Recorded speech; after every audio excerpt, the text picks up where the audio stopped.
Selamat datang di Rollin Ngobrol Infinity. Nah, karena judulnya saja sudah ngobrol Infinity, rollers. Jadi yang kita obrolin itu adalah hal-hal yang baru, hal-hal yang lagi hot-hotnya, yang lagi panas-panasnya, dan hal-hal yang banyak diperbincangkan oleh mahasiswa. Apakah itu dan tema apa yang akan kita angkat hari ini? Rollers, jangan kemana-mana, tetap ikuti kami di Rollin.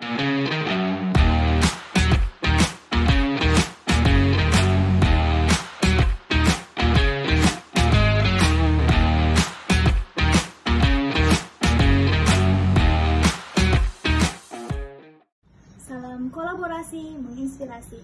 Saya, Christina Francisca Lasampa, mahasiswa program studi ilmu komunikasi, Fakultas Ilmu Sosial dan Ilmu Politik Universitas Tadulako. Saya mengikuti salah satu program dari implementasi MBKM, yaitu kampus mengajar dengan lokasi penempatan di SD Impres Petobo, Kota Palu, Sulawesi Tengah. Menurut saya, program kampus mengajar merupakan program yang sangat positif dan sangat memberikan banyak manfaat bukan hanya kepada sekolah penempatan, namun juga bagi kami, mahasiswa yang diberikan kesempatan untuk mengikuti program ini, di mana kita dapat melakukan pembelajaran dua arah, yaitu belajar dan mengajar. Program kampus mengajar ini memberikan pengalaman, ilmu, serta kesempatan untuk kami dapat berkontribusi dalam proses belajar mengajar. Harapan kami terhadap implementasi MBKM, khususnya program kampus mengajar, dapat menjadi wadah bagi mahasiswa untuk mendapatkan pengalaman baru, juga dapat membagi ilmu kepada sekolah-sekolah penempatan, khususnya daerah yang terdampak 3T. Demikian, saya ucapkan terima kasih. Nah. Jadi tadi sudah lihat ya video tracer. Jadi itulah yang akan kita bahas hari ini tentang Merdeka Belajar Kampus Merdeka atau biasa disingkat dengan MBKM. Siapakah bintang tamu kita hari ini? Mereka ini adalah orang-orang yang terpilih karena mereka itu adalah hasil seleksi secara nasional dari ribuan mahasiswa yang ikut dan mendaftar di program MBKM. Salah satu atau mereka ini adalah bagian daripada yang lulus itu. Siapakah mereka? Inilah bintang tamu kita hari ini yang akan memberikan banyak pengalaman dan juga memberikan banyak sharing ke kita tentang seperti apa program MBKM dan apa yang mereka peroleh selama mengikuti program MBKM. Oke, kita sambut dengan meriah. Inilah bintang tamu kita, Erma dan Dimas. Yeay. Selamat datang. Terima kasih Kak Dia. Oke, selamat datang di podcast kita ini. Bangga ya bisa ada di Rollin ya. Oke, Sebuah kebanggaan anak ilmu komunikasi. Yes. Jadi kalau mungkin banyak teman-teman yang bertanya, kenapa sih MBKM ini penting gitu. Terus kenapa sih MBKM ini menjadi salah satu yang menjadi tolak ukur satu program studi atau bahkan universitas, yaitu karena memang ini adalah program yang dicanangkan oleh pemerintah, khususnya Pak Menteri Mas Nadiem Makarim. Yes, Nah, seperti apa sih program MBKM itu dan bagaimana sih kalian sebagai alumni nih, mantan nih barat kata yang sudah pernah mengikuti prosesnya sampai selesai dan sekarang ini. Boleh nggak cerita ke saya seperti apa sih sebenarnya program MBKM itu? Erma sendiri bagaimana? Yes, benar. Kalau dari saya sendiri ya Kak, MBKM itu menurut saya dari namanya saja Merdeka Belajar Kampus Merdeka. Jadi di mana intinya tujuan dari program ini adalah bagaimana kita mempelajari keilmuan yang bukan keilmuan kita, jadi itu lintas ilmu gitu. Jadi sesuatu yang kita tidak pelajari di sebelumnya itu bisa kita pelajari di program ini kayak gitu. Apalagi kemarin kan saya ikut pertukaran mahasiswa ya, dan itu tuh bisa lintas jurusan juga kita ambil mata kuliahnya. Jadi yang kita tidak dapat di ilmu komunikasi ya kita dapatkan di MBKM ini. Kemarin pertukaran mahasiswanya dapatnya di mana? Di kampus mana? Kalau saya kemarin di Singapura Bangsa Karawang. Wih, Di Karawang, Jawa Jawa Barat ya. Nah, kalau Kak Dimas gimana nih Kak Dimas? Kalau saya Kak melihat MBKM ini sebagai salah satu wadah atau sarana yang dikasih pemerintah ke kita sebagai mahasiswa untuk mengaplikasikan ilmu kita itu tidak hanya di area kampus atau di lingkungan kampus, tapi juga berdampak ke masyarakat Kak, begitu. Kalau mungkin teman-teman yang sudah nonton ini lihat ya bajunya Dimas pejuang muda gitu, makanya dia outputnya adalah ke masyarakat. Iya, Jadi betul, tadi kalau Kak Kak Irma dia lebih ke bagaimana pengalaman belajar di tempat lain. Tapi kalau Kak Dimas dia lebih ke bagaimana impactnya ke masyarakat. Kemarin Betul ikut apa? sekali. Saya ikut Pejuang Muda Kementerian Sosial. Iya, ini luar biasa. Jadi pejuang. pejuang ya, berjuang. Jadi sekedar informasi juga ya, Kak Dimas dan juga Kak Irma ini lulus seleksi secara nasional. Jadi harus mengikuti prosesnya di website ya. Iya, Websitenya di kampus mengajar ya. Kalau kami dari Pejuang Muda punya website sendiri Kak, mulai dari daftar, terus pengumumannya, informasi-informasi semua disampaikan lewat websitenya Pejuang Muda. Oh, kalau Jadi kita kan tidak satu kan, di dalamnya ada magang juga dan program-program lain. Kalau Kak Irma dia yang di website kampus mengajar. Yes, Jadi nanti betul. akan ada tulisannya di sini, boleh teman-teman cek di atas. Sini ya, guys, Dan ya. juga untuk Pejuang Muda juga nanti akan kelihatan di sini ya. Websitenya. Jadi semua proses secara online ya. Iya, Yes, betul betul. sekali. Walaupun setelah lulus atau setelah dinyatakan lulus, jadi melakukannya kegiatannya Secara offline. offline. Oke, nah kemarin kalian kan ikut itu waktu semester sebelumnya. Waktu itu Irma semester berapa? 5. Saya semester 5. Dan Kak Dimas Sama. semester 5. Semester Jadi 5 juga. sebenarnya semester 5 waktu ikut program MBKM. Gimana sih prosesnya sampai kalian sampai terpilih dan selesai gitu? Boleh ceritakan ke saya dan juga ke teman-teman. Mungkin banyak teman-teman yang belum tahu dan belum familiar bagaimana sih sebenarnya program MBKM dan bagaimana prosesnya. Oke, siapa dulu nih Kak? Yang paling tua. Dimas. Yang paling tua. Oke, jadi Kak, dulu itu saya pertama kali tahu program ini itu dari teman saya Kak. Jadi ada teman saya yang kuliah di Surabaya, itu share ke grup kita informasinya. Terus dari situ saya coba cari, ternyata ada Instagram official. Nah, saya buka juga platformnya MBKM, itu ternyata ada. Jadi pas klik itu langsung connect ke platformnya sendiri, ke websitenya Pejuang Muda sendiri. Dari situ saya mulai pelajari apa sih Pejuang Muda ini. Ternyata ini adalah hasil kolaborasi dari Kementerian Sosial dan Kementerian Pendidikan untuk menjadikan mahasiswa ini tidak hanya mengaplikasikan ilmunya tadi itu di dalam kampus, tapi juga berdampak langsung ke masyarakat gitu. Jadi dari situ saya sudah mulai tertarik Kak. Akhirnya saya coba daftar, mulai masukkan formulirnya, terus surat rekomendasi dari kampus, juga motivation letter sama CV. Nah dari situ tunggu pengumuman seleksi tahap pertama. Alhamdulillah dari sekitaran 11.000 pendaftar itu saya masuk di antara 5.000 yang lolos tahap pertama. Luar biasa. Wow. Yang lolos tahap pertama. Amazing. Iya. Kalau 11.000 seluruh Indonesia, karena ini adalah program seluruh Indonesia. Seluruh Indonesia. Diikuti seluruh Indonesia. Ya, jadi setelah dinyatakan lolos tahap pertama, wajib ikut seleksi tahap kedua.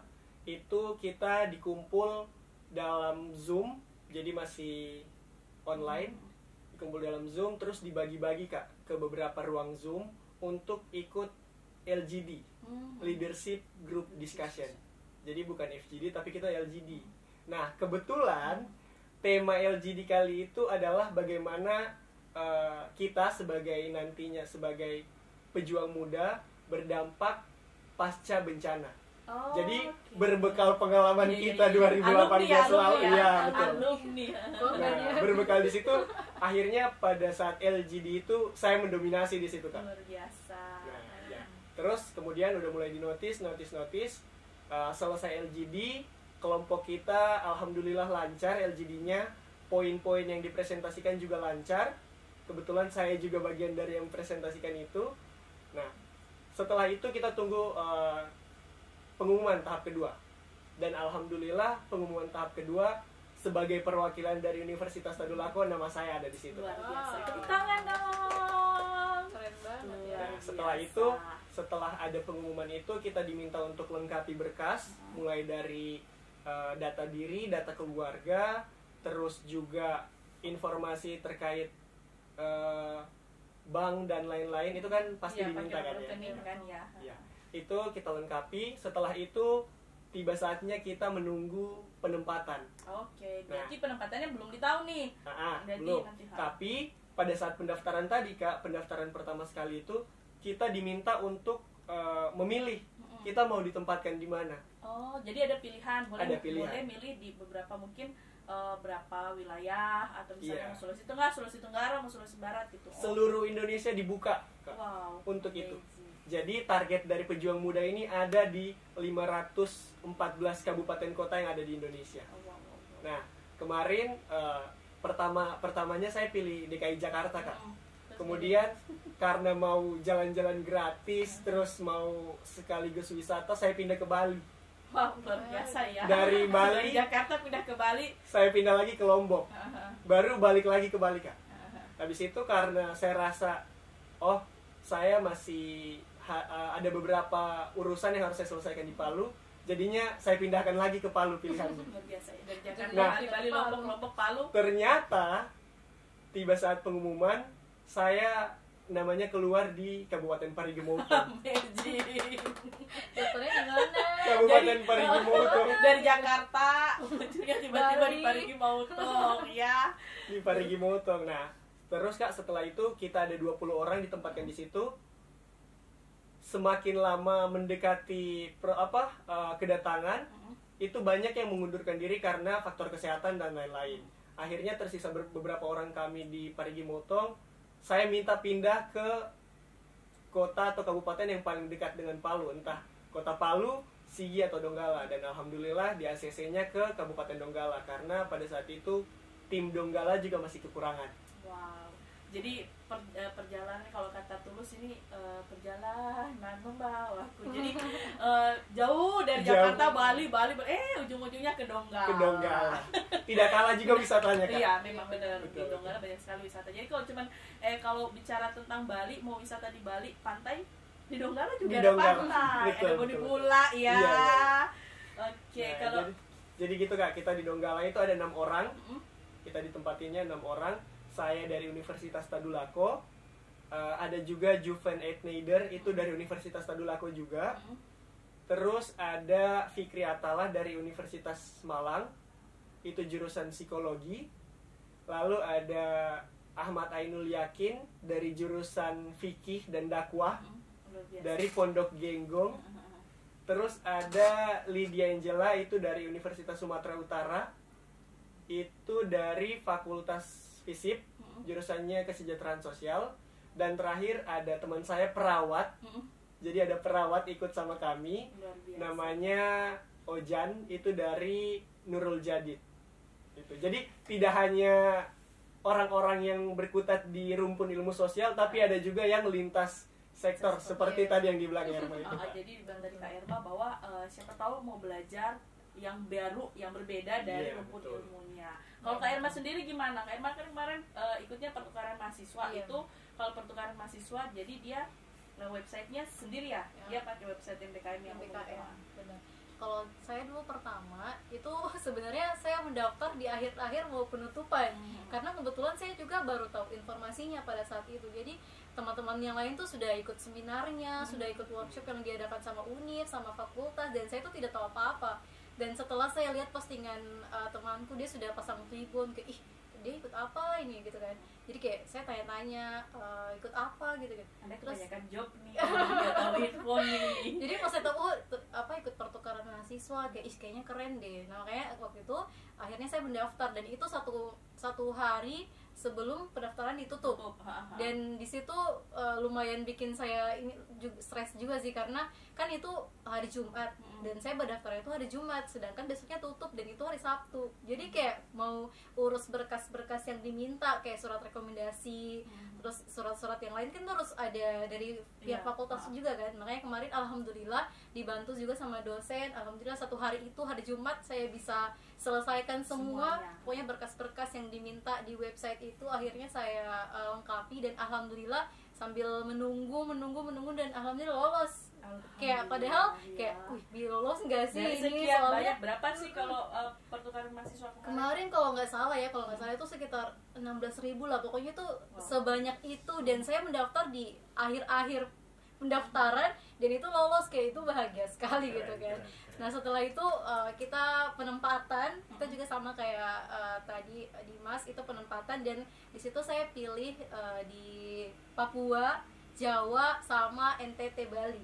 Jadi saya sama sekali pengennya Bali- jauh Bali gitu. ini, apa ya, magnetnya luar biasa Iya, ya. pengennya tuh jauh-jauh gitu kan. Nah, alhamdulillahnya setelah pengumuman itu, dan akhirnya saya ditempatkan di Universitas Singapura Bangsa Karawang itu tadi di Jawa Barat. Dan itu memang tidak ada ini sama sekali sih, jadi kayak cuman pilihannya kan Jawa, tapi kita nggak tahu nih Jawa apa gitu. Jadi, Jadi kayak kita siap mau ditempatkan di mana saja. gitu. Jadi Erma waktu itu belum tahu nih mau tempatnya di mana, fakultasnya apa. Iya, gitu, betul. nggak tahu. Jadi bener-bener blank, bener-bener ya kayak kocok arisan Iya, gitu ya. betul. Dan juga kemarin kan saya pilih kan, kemarin di saya waktu itu masa aku itu ada 3 skema, ada skema 1, skema 2 sama skema 3. Iya. Jadi situ saya pilih skema 3. Jadi kita ada Universitas Mitra juga, dan kemarin saya pilihnya di Universitas Muhammadiyah Sumatera Utara sama di Yogyakarta. Jadi saya pilih di 3 skema itu, dan saya juga kemarin ambil di Unpad juga sih untuk 2 mata kuliah kayak gitu. Jadi kemarin itu ada 3 skema. Nah, gimana caranya Kakak Erma menjalani apa tadi kan ada yang di Universitas Singapura Bangsa, kemudian Iya. ada di Universitas apa tadi di Jogja, Iya, sama di UNSU ya, yang Di UNSU. di UNSU ya, Iya. Universitas di Sumatera Utara gitu. Gimana caranya itu membagi tubuh menjadi 3 gitu? Nah, karena kebetulan kemarin itu masih pandemi COVID juga kan, dan memang kebetulan kemarin itu saya online, jadi tidak ke Singapura Bangsanya, jadi tidak ke Univnya, karena memang kemarin ada beberapa kendala juga yang kami hadapi, jadi akhirnya kami hanya online. Tapi teman-teman yang lain tuh offline, jadi kayak ya Allah nggak bisa offline. Ikut lagi aja gitu. Padahal tuh Masih di ada Jawa Barat, program lainnya iya, gitu. Jawa Barat tuh banyak sekali. Kan ada modul Nusantara kan, kalau di Kalau di pertukaran mahasiswa kan ada, modul Nusantara. itu kita bisa jalan-jalan, terus wisata-wisata yang ada di Jawa Barat tuh keren-keren sekali, dan kayak ya Allah kenapa tidak offline Jadinya gitu. kalian Tapi wisatanya online ya. iya, jadi kita Wisata online bener. gitu. Kita di situ kayak lihat orang main angklung gitu secara online, kayak lihat ada pernikahannya orang Sunda tuh gimana, kayak gitu kan. Jadi kayak, tapi walaupun online itu tuh tidak ini sih, maksudnya kita Tidak seneng mengurangi juga, ya, kayak tidak mengurangi euforianya tetap gitu. tetap senang gitu, tetap semangat, apalagi dosen-dosennya tuh kayak kece-kece banget gitu, kayak Asik. iya asik Nggak ada yang sekali. kece sama saya. Oh nggak ada sih, tetap Kak Dia sih juaranya. Oke, jadi sini sekedar informasi juga bahwa MPKM itu bukan hanya program pertukaran mahasiswa maupun pejuang muda ya. Yes, Betul. Ada lagi nggak program MPKM? Ada kayak magang, Iya, kan ada ada magang magang juga. Studi intensif. Ada juga studi independen. Studi independen. Terus juga ada kampus Kewirausahaan. mengajar. Kampus mengajar. Kewirausahaan juga ada. Terus ada yang apa tuh namanya KKN tematik. KKN tematik. Terus juga ada sekarang ini ada yang namanya bela negara. Oh. Gitu. Jadi kalau yang sekarang ini ada 9 program dari MBKM. Kalau kemarin-kemarin ada 8, kalau sekarang ini ada tambahan bela negara gitu. Selain tadi kewirausahaan, KKN, kemudian apa tadi magang merdeka, dan ada juga yang tadi itu pejuang muda, itu dari itu pejuang muda juga ada gitu. Dan 9 program MBKM itu semuanya nanti akan dilaksanakan secara kontinu, dalam arti kataan bahwa setiap prodi juga wajib melaksanakan program MBKM gitu. Entah mungkin 99-nya atau mungkin sebagiannya gitu. Untuk sekedar informasi juga, untuk yang angkatan ini dari prodi ilmu komunikasi itu ada yang mengikuti pertukaran mahasiswa, ada yang mengikuti magang merdeka, dan ada yang mengikuti kampus mengajar. Jadi memang generasi-generasi setelah Iya. kalian. Jadi kan kalian waktu itu adalah generasi pertama di prodi Betul, ilmu Kak. komunikasi, Betul. gitu ya kan. Setelah kalian baru banyak lagi yang teman-teman atau adik-adik atau bahkan teman-teman seangkatan kalian yang ikut gitu. Nah, Betul sekali.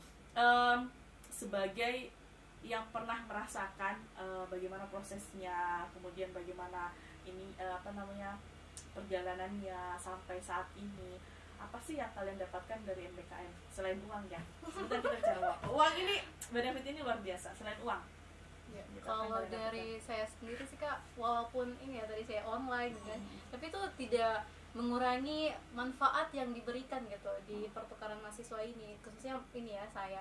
Jadi kita tuh bisa, yang pertama ya kita bisa bangun relasi dengan teman-teman yang di sana, dan juga saat kita berinteraksi otomatis kayak kita, oh ini bahasanya mereka tuh kayak gini loh, kayak lumayan berbeda dengan bahasa kita yang orang timur gitu. Mereka tuh halus-halus banget nih, kayak oh gini ya orang Sunda, halus banget Jadi gitu. belajar ya. Jadi Culture kayak shock oh ya. kayak gini. Terus Ada apa mengalami culture shock? lumayan sih beberapa. Tapi di sana tuh kita belajar sama-sama mereka tuh lumayan senang, dan juga mereka bisa terima kita dengan baik gitu kan, walaupun secara online. Terus teman-temannya juga asik, dan di situ juga saya mengikuti program ini kayak kita banyak belajar gitu terkait mata kuliah yang kita ambil. Contohnya kemarin saya ambil tentang penulisan berita, dan kayak oh ternyata begini, penulisan berita tuh kayak begini. Terus beberapa mata kuliah lain, dan itu tuh bikin skillnya kita terasa lagi gitu ya, skillnya kita, soft skillnya kita itu lebih terasa untuk program ini. Karena kan di program ini kita bukan cuma belajar untuk hari ini, tapi kita mempersiapkan untuk kedepannya nanti pada saat kita turun ke lapangan pekerjaan. Karena dengan skill-skill yang kita dapat itu akhirnya membantu kita di dunia pekerjaan. Kalau Kak Dimas gimana? Kalau bicara apa yang saya dapat itu sebenarnya banyak sekali, Kak. Banyak sekali. Bisa Banyak disebut sekali. Kita satu-satu, satu-satu. karena saking Kita boleh nih banyaknya tulis gitu. di sini apa sih? Nah, jadi Kak, kemarin kan tugas dan tanggung jawab kita sebagai pejuang muda ini adalah sebagai tangan kanan Kementerian Sosial di daerah-daerah penempatan kita. Jadi tugas kita itu yang pertama, kita harus melakukan verifikasi dan validasi data terpadu kesejahteraan sosial DTKS itu untuk penerima bantuan pangan non tunai dan juga penerima PKH, keluarga penerima manfaat PKH. Jadi kita verifikasi dan validasi data mereka, kurang lebih kami di Donggala itu berhasil menyelesaikan kurang lebih 2000-an data, termasuk yang meninggal dan juga masih hidup dan pindah. Jadi kita berhasil itu. Kemudian kita juga diminta untuk melakukan proyek sosial di daerah itu. Nah, berangkat dari kedua itu, Kak, apa yang saya dapat? Yang pertama, saya dapat ilmu yang betul-betul bermanfaat buat saya, Kak.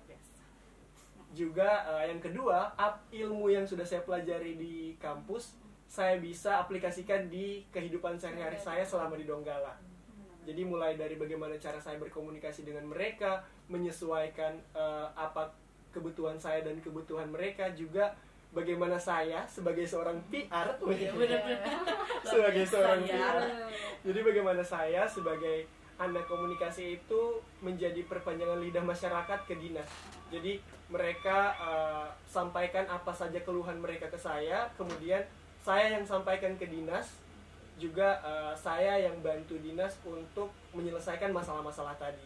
Seperti itu, Kak. Jadi Anda sudah namanya menjiwai ya, Betul. menjiwai PR itu sendiri. Jadi selain pengalaman, juga apa namanya pembelajaran yang baru, ilmu-ilmu yang baru, juga kalian dapat jaringan, maksudnya kalian dapat ketemu orang baru, terus menjalin hubungan dengan apa namanya dengan masyarakat yang lebih luas. Kemudian mungkin kalau kayak Erma ketemu sama orang di sana di Karawang gitu, terus juga Kak Dimas juga ketemu sama yang dari mana tadi tuh, dari ada yang dari Donggala, kemudian dari mana tadi, dari kampus-kampus luar. Dari kampus-kampus luar, jadi satu, akhirnya nanti jalin komunikasinya lebih bagus. Selain itu, Kak, juga kalau kita yang pejuang muda ini, salah satu hal bermanfaat yang menurut saya berguna sekali itu, Kak, kepekaan sosial kita itu semakin meningkat dan membara. Oke. Untuk program MPKM ini kalian melaksanakannya berapa lama? Kalau saya sendiri itu satu semester Ya, sekitar 6 bulan dikonversi ke dalam mata kuliah yang ada di sini. Jadi ke dalam 20 SKS ya. Jadi semua program MPKM itu dikonversi ke dalam 20 SKS. Nah, kalau kita bicara tentang apa yang didapatkan, salah satu yang tadinya selain itu benefitnya apa namanya? Apa yang kalian berapa sih yang kalian dapatkan? Karena kalau program nasional ini biasanya apa transportnya pasti dapat ini. Kalau di total lah, hitung kasar-kasar berapa? Kalau Kak Irma dapat berapa kemarin? Kalau saya, karena kebetulan juga saya dapat beasiswa ya dari pemerintah, jadi itu tidak dibiayai. Apalagi kan kita online, jadi kayak cuma ada uang akomodasi saja, itu sekitaran 1 jutaan gitulah. Jadi kalau ini juga ya, jadi kalau buat teman-teman yang mau ikut program MBKM kalau udah dapat beasiswa Beasiswa, dia udah tidak tercover lagi karena betul. dia sudah itu kan datanya langsung Iya, secara benar. nasional ke pusat. Kalau Kak Dimas nih, kalau Kak Dimas kan nggak dapat Kayaknya beasiswa nih. banyak deh. Dapat berapa? Berapa ya? Iya, Nah, jadi Kak, satu motor boleh? Dapat sedikit lagi. Iya, kurang lebih lah. Bayangin ya dia dapat kurang lebih satu motor keras sedikit Kalau gitu. kita Kak, kemarin yang di cover dari Kementerian Sosial juga Kemdikbud itu yang pertama transportasi kita dari daerah asal ke daerah penempatan, kemudian transportasi kita selama di sana, juga uang makan harian. Nah, Biasa. kalau di total dari itu semua Ya, ada adalah Boleh lah. 15-an lebih gitu. Wow. Kasarnya seperti itu, Kak. Masihkah Anda ragu? Oke, silakan. Nah. Daftar sekarang juga. Nah, ini terakhir nih buat Kak Dimas sama Kak Irma. Apa sih closing statement lah gitu? Maksudnya apa pesan-pesan buat teman-teman mungkin adik-adik yang mau atau berkeinginan untuk mengikuti program MBKM ini sendiri? Silakan. Oke, kalau dari saya sendiri sebenarnya apalagi di pertukaran mahasiswa ya, ini saya sangat rekomendasikan untuk teman-teman semua yang pengen bergabung harus sekali mendaftar di program ini, karena kemarin juga mungkin teman-teman bisa lihat Instagramku di @ozama11. Itu tuh saya bikin review terkait MBKM ini, terutama program mahasiswa merdeka, karena di situ tuh kita intinya dapatkan banyak sekali manfaat gitu Pak. Jadi kayak yang sebelumnya kita tidak tahu, akhirnya kita tahu. Dan for information juga, saya sekarang sama dosenku yang kemarin ngajar tuh jadi bestian gitu. Padahal tuh kayak cuman secara virtual saja, tapi kita tetap membangun komunikasi, tetap menjalin silaturahmi. Biasa tuh kayak dia repost storyku gitu kan, kayak dia repost Ada kebanggaan tersendiri. Jadi kayak ya Allah, di notice dong sama dosen di Unsika. Jadi kayak wajib banget kayak ikut, apalagi benefit yang kita dapatkan mulai dari mungkin materialnya kayak dana dan segala macam ya, tentunya kita bakal dapatkan gitu. Apalagi kalau misalkan kalian offline gitu kan, di tahun-tahun setelahnya itu kita bakal offline, dan itu kita bisa jalan-jalan ke kota yang kita tuju gitu. Dan itu tuh sebenarnya mungkin teman-teman yang pengen daftar pasti tujuan utamanya adalah pengen keliling dan jalan-jalan di kota itu. Kalau Kak Dimas gimana? Kalau Apa dari nih saya closing Kak, statementnya? menyambung dari apa yang sudah disampaikan Irma tadi, saya mau pesan kepada teman-teman sekalian untuk jangan takut mencoba. Yes. Benar. Jangan takut mencoba, perbanyak mencari informasi, karena MBKM ini kalau menurut saya dan juga teman-teman saya, hasil review saya juga nih Kak, itu MBKM ini adalah sarana buat kita mahasiswa untuk mengeksplor diri kita menjadi lebih baik lagi. Seperti itu. Oke, nah rollers, itu adalah pengalaman-pengalaman dari kakak-kakak yang sudah mengikuti program MBKM. Nah, buat teman-teman, buat adik-adik, dan buat yang mau, silahkan lihat informasinya di Instagramnya MBKM ada, kemudian juga di websitenya juga nanti akan saya tulis di bawah. Ini buat informasi juga. Oke, jangan lupa terus nonton Rolling. Kita sampai di sini dulu. Jangan lupa subscribe, komen. Kalau ada yang mau ditanya-tanya silahkan komen di videonya. Kemudian jangan lupa nyalain loncengnya. Ya, Itu wajib sih. Itu wajib. Subscribe ya guys. Ya, subscribe ya guys. Oke, terima kasih semuanya sudah sudah bersama kami selama satu episode ini, kurang lebih ya 5 jam lah.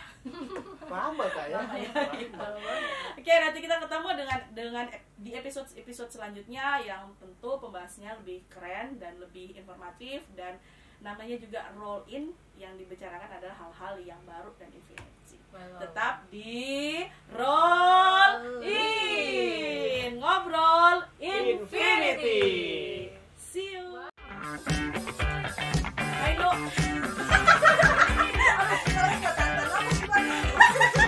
Komunikasi. Oh,